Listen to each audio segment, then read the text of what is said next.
Bismillahirrahmanirrahim.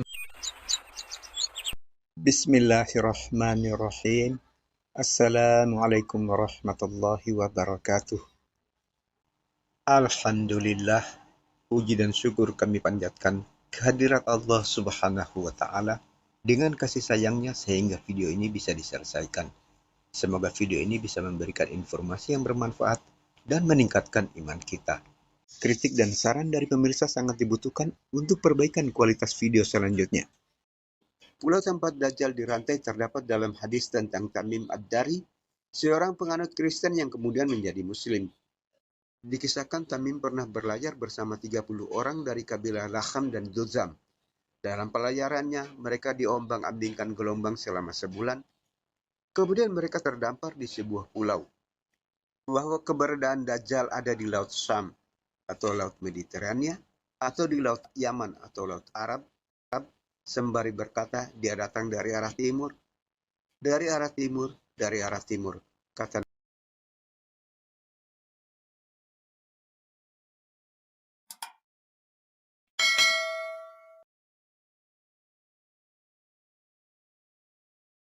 Bayangkan Anda sedang menerbangkan pesawat dan tiba-tiba jarum kompas berputar tanpa henti. Hal inilah yang terjadi pada beberapa pesawat yang terbang dan kapal yang berlayar di sekitar segitiga Bermuda. Mereka menghilang begitu saja tanpa jejak yang tertinggal. Kita mungkin sudah mendengar tentang segitiga Bermuda dan insiden seram yang terkait dengannya.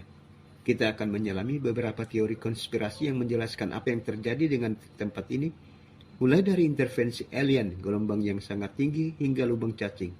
Kita akan menjelajahi tentang apa yang dianggap sebagai tempat paling misterius di bumi. Segitiga Bermuda juga dikenal sebagai segitiga setan, adalah sebuah wilayah imajiner yang terletak di lepas pantai Atlantik di tenggara Amerika Serikat. Wilayah ini dikenal dengan tingginya insiden hilangnya kapal dan pesawat terbang yang tidak dapat dijelaskan. Secara umum, bentuk segitiga yang dimaksud adalah Bermuda, Florida di Miami, dan San Juan di Puerto Rico. Yang sangat menarik, Anda tidak akan menemukan segitiga Bermuda di peta manapun, dan Dewan Nama Geografi Amerika bahkan tidak mengenali area yang disebut segitiga Bermuda. Misteri segitiga Bermuda yang paling terkenal terjadi pada tanggal 5 Desember 1945. 5 pesawat pengebom Avenger milik Angkatan Laut Amerika yang disebut sebagai penerbangan 19 terbang ke arah tersebut untuk misi pelatihan, semuanya menghilang tanpa jejak. Sebuah pesawat penyelamat yang dikirim untuk mencari mereka juga menghilang. Total 6 pesawat dan 27 orang menghilang. Lebih mengherankan lagi ketika penjelajah bawah air menduga dia menemukan puing-puing pesawat tersebut pada tahun 1991.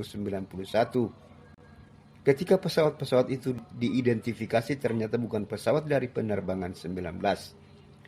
Ada pesawat militer lain yang jatuh di beberapa tempat di lain waktu di daerah yang sama. Masih ada beberapa kejadian serupa yang membuat Anda merinding. Penjelajah Christopher Columbus menulis tentang misteri segitiga Bermuda. Dia menyebutkan tentang tidak berfungsinya kompas dan melihat ada bola api di langit. Ada beberapa penemuan teoritis yang menakjubkan oleh orang-orang yang mencoba menemukan jawabannya. Ada kepercayaan yang beredar bahwa dalam mitos, kota Atlantis yang hilang pernah terletak jauh di bawah segitiga Bermuda. Seorang paranormal Amerika bernama Edgar Cayce yang diklaim memiliki kemampuan untuk memberikan jawaban atas pertanyaan-pertanyaan yang berkaitan dengan Atlantis seperti yang ditulis tentang jejak kristal energi yang pernah digunakan untuk mengisi bahan bakar kota Atlantis yang hilang. Charles Babbage, seorang penulis terkenal yang telah menulis tentang fenomena paranormal, telah melontarkan hipotesis ini, mengklaim bahwa energi kristal teknologi Atlantis masih berfungsi di bawah laut segitiga Bermuda sehingga menyebabkan kegagalan mekanis pada kapal dan pesawat. Laporan penemuan reruntuhan Atlantis telah muncul ke permukaan berkali-kali, tetapi tidak ada bukti konklusif mengenai keberadaannya sehingga teori ini menjadi tidak masuk akal. Segitiga Bermuda sebagai lokasi Dajjal dikurung hanyalah dugaan yang tidak berdasarkan nas dan keterangan. Berita tentang segitiga Bermuda baru muncul pada pertengahan abad ke-20. Segitiga Bermuda hanyalah cerita fiksi yang disusun dan tidak berdasarkan fakta ilmiah.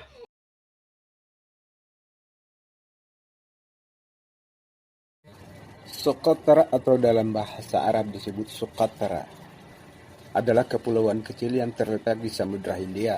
Kepulauan ini terletak 80 km dari tanduk Afrika ke arah timur dan 380 km sebelah selatan Jazirah Arab. Kepulauan ini sangat terisolasi sehingga sepertiga dari floranya tidak ditemui di tempat lain selain di kepulauan ini. Jumlah pulau di Kepulauan Socotra ada 4. Pulau Socotra, Pulau Abdul Kiri, Pulau Samha, dan Darsah dengan pulau terbesarnya adalah Socotra. Dengan titik tertinggi adalah 1503 meter.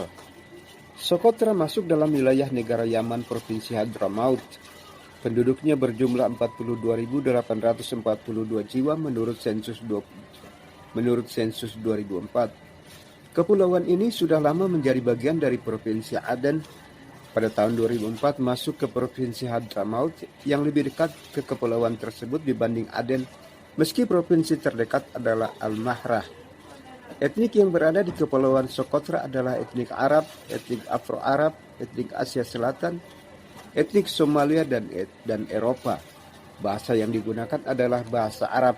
Di samping itu ada bahasa asli penduduk pulau ini yang disebut bahasa Socotri, yang terancam punah karena sudah jarang digunakan penduduk karena dianggap tidak penting digunakan dalam kehidupan sehari-hari.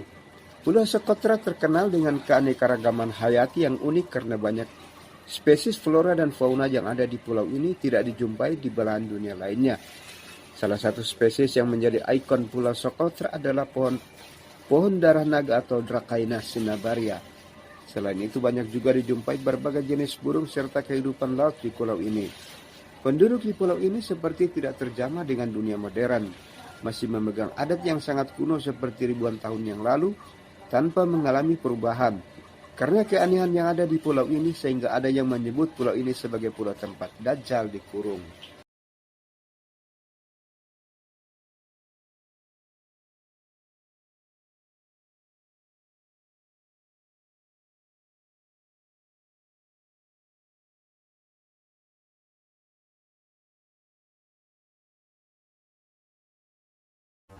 Pulau Astola adalah pulau kecil yang tidak berpenghuni terletak sejauh 25 km dari pesisir Pakistan dan 39 km di sebelah tenggara pelabuhan Pasni. Pulau ini juga dikenal dengan nama Jazirah Haftalar menurut ejaan Balochistan. Pulau Astola terletak di Laut Arab, merupakan pulau terbesar di Pakistan dengan panjang sekitar 6,7 km dan lebar 2,3 km. Titik tertinggi di pulau ini mencapai 75 meter di atas permukaan laut. Secara administratif, pulau ini merupakan bagian dari subdistrik Pasni di distrik Gwadar, Provinsi Balochistan.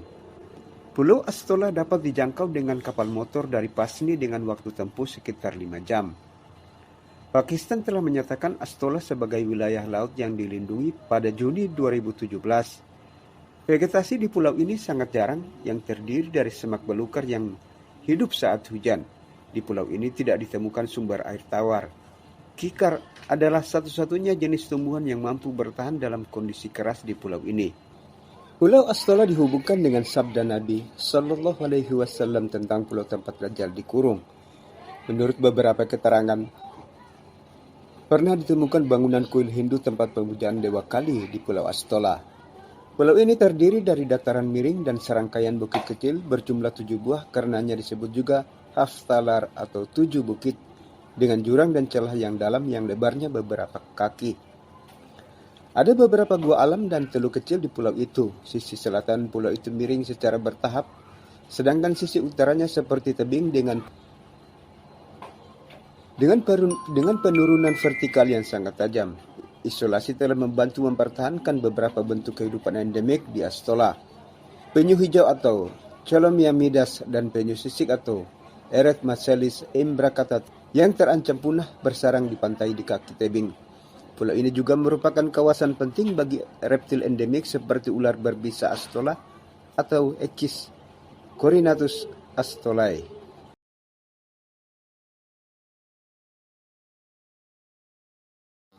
Berdasarkan hadis yang diriwayatkan Fatimah binti Qais radhiyallahu anha, kita dapat mengatakan bahwa Tamim Ad-Dari radhiyallahu anhu adalah seorang nahkoda kapal nelayan atau kapal dagang yang biasa berdagang di berbagai kota atau bandar di pesisir Laut Mediterania atau Laut Arab.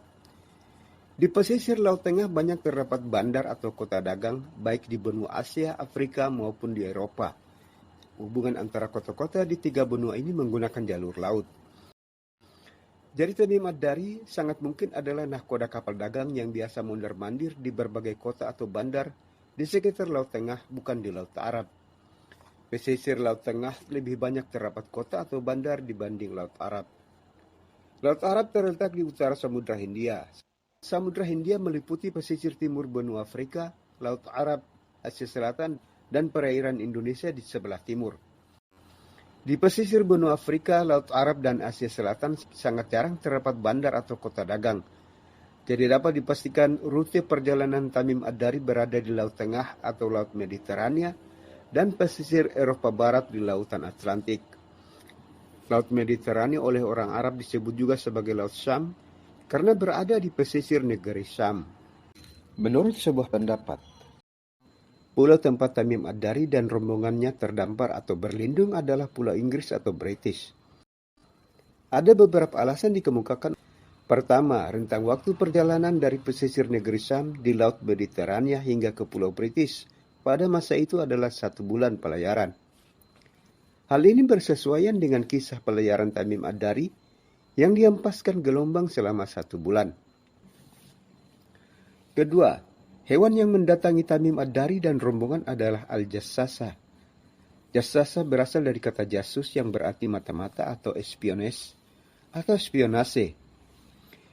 Inggris adalah negara yang ahli dalam hal spionase. Salah satu keberhasilan Inggris dalam hal spionase adalah meruntuhkan kekhalifahan Utsmaniyah dan memecahnya menjadi beberapa negara. Ketiga, masih menurut Syekh Imran Hussein, Inggris adalah negara yang memfasilitasi proses migrasi Yahudi Ashkenazi menuju ke Tanah Suci Baitul Maqdis. Inggris yang membebaskan Tanah Suci Baitul Maqdis dari penguasa Muslim, kekhalifahan Utsmaniyah. Kemudian diserahkan kepada Yahudi Ashkenazi. Inggris yang membantu Yahudi Ashkenazi mendirikan negara Israel. Terima kasih sudah menyaksikan video ini. Jangan lupa berikan komentar dan kritikan untuk perbaikan video berikutnya. Jangan lupa berikan like, subscribe, dan tekan notifikasinya agar channel ini semakin berkembang.